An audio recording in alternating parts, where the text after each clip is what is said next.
In 1883, the Civil Rights Act of 1875, outlawing discrimination against Negroes using public facilities, was nullified by the Supreme Court, which said, individual invasion of individual rights is not the subject matter of the amendment. I'm not saying that things would have necessarily been perfect, but if that wouldn't have been outlawed, then there wouldn't have had to be a whole other civil rights movement to get the rights that were already granted in the past reinstated again.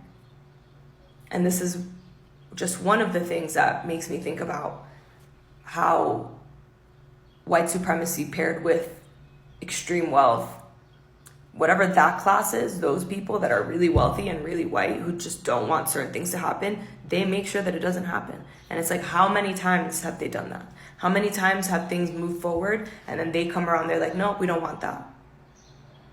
We don't want that. So then laws are reversed and then society is brought back again. It's just like this back and forth, back and forth.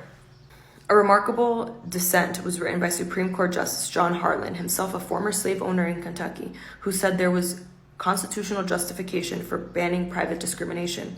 He noted that the 13th Amendment, which banned slavery, applied to individual plantation owners, not just the state. He then argued that the discrimination was a badge of slavery and similarly outlawable. He pointed also to the first clause of the 14th Amendment saying that anyone born in the United States was a citizen, and to the clause in Article 4, Section 2, saying citizens of each state shall be entitled to all privileges and immunities of citizens in the several states. Harlan was fighting a force greater than logic or justice. The mood of the court reflected a new coalition of northern industrialists and southern businessmen, planters. The culmination of this mood came in the decision of 1896, Plessy versus Ferguson, when the court ruled that a railroad could segregate black and white if the segregated facilities were equal.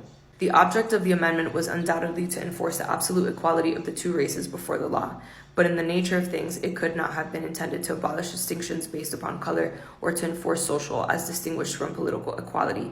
It was a time for reconciliation between Southern and Northern elites. It says here, could the South be induced to combine with the Northern conservatives and become a prop instead of a menace to the new capitalist order?